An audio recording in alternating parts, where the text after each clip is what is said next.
ఈ రాష్ట్రంలో జరుగుతున్న రాజ్యాంగ హననం ఏదైతే ఉన్నదో, పార్టీ ఫిరాయింపుల నిరోధక చట్టాన్ని తుంగలో దొక్కుతూ మరి కాంగ్రెస్ పార్టీ ఏ రకంగానైతే ఈ రాష్ట్రంలో ఇప్పటికే 10 మంది బీఆర్ఎస్ ఎమ్మెల్యేలని 8 మంది బీఆర్ఎస్ ఎమ్మెల్సీలని తన పార్టీలో చేర్చుకున్నదో కూడా గవర్నర్ గారికి సోదాహరణంగా వివరించినాం. మేము ఇప్పటికే న్యాయ పోరాటం చేస్తున్న విషయం కూడా గవర్నర్ గారికి చెప్పాం. స్పీకర్ గారిని కలిసి అభ్యర్థించింది కూడా చెప్పినాం.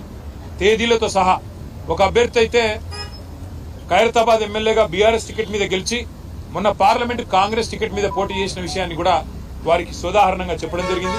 గవర్నర్ గారు ఆ విషయంలో కూడా స్పందించారు.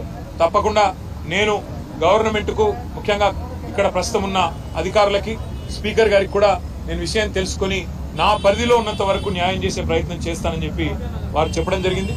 తప్పకుండా గవర్నర్ గారు మరి ఈ 2 విషయాల్లో ముఖ్యంగా నిరుద్యోగ యువత విషయంలో తను స్పందించిన తీరును మేము అభినందిస్తా ఉన్నాం, స్వాగతిస్తా ఉన్నాం. తప్పకుండా వెంటనే హోమ్ సెక్రటరీని కూడా పిలుస్తానని కూడా చెప్పారు.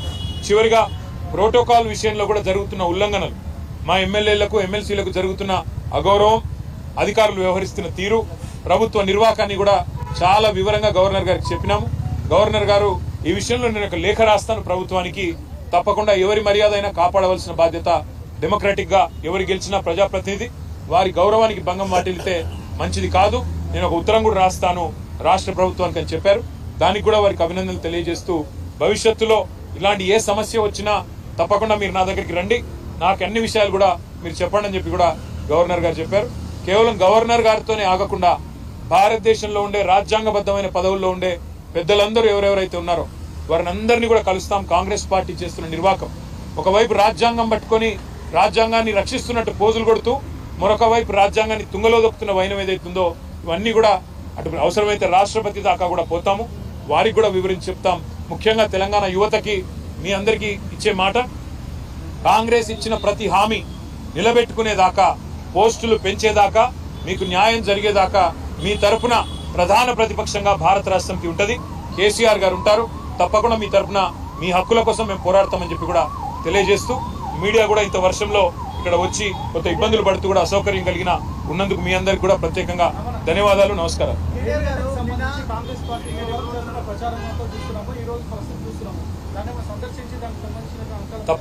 తప్పకుండా ఆలోచన చేస్తా ఉన్నాము. మేడిగడ్డ కొట్టుకపోయిందని, కాళేశ్వరంలో లక్షల కోట్లు గంగపాలైందని చెప్పి చిల్లర మల్లర మాటలు మాట్లాడిన కాంగ్రెస్ పార్టీ ఏదైతే ఉందో ఇవాళ సిగ్గుతో తలదించుకోక తప్పదు. మేము మొదటి నుంచి చెప్పింది ఒకటే, అక్కడ జరిగింది చిన్న విషయం తప్ప పెద్దదేం కాదని చెప్పినాం. అన్నట్టుగానే కొన్ని రోజుల్లోనే రిపేర్లు పూర్తి చేసినారు. ఈరోజు ఒక వరదలాగా నీళ్లు వస్తూ ఉంటే కూడా ప్రాణహితలో గోదావరిలో తట్టుకొని ఇవాళ మేడిగడ్డ నిలబడ్డమే కాళేశ్వరం ప్రాజెక్టు యొక్క గొప్పతనానికి సాక్ష్యం అని చెప్పక తప్పదు.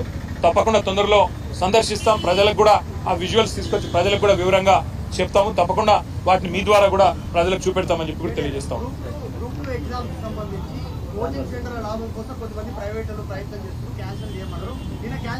ఇప్పుడు రేవంత్ రెడ్డి గారు మొన్న ఒక మాట అన్నారు, నెలకు 100 కోట్లు లాభం వస్తుంది కోచింగ్ సెంటర్లకు ఉద్యోగాలు వాయిదా వేస్తే అన్నారు. మరి ఇప్పుడు 4 నెలలు వాయిదా వేశారు. మరి 400 కోట్లు ఆయన చెప్పిన ప్రకారం 400 కోట్లు మరి లాభం వచ్చింది అనుకుందాం. మరి అందులో ఏమైనా వాటాలు ముట్టినాయేమో కాంగ్రెస్ పార్టీకి ఆయనే చెప్పాలి. Thank you.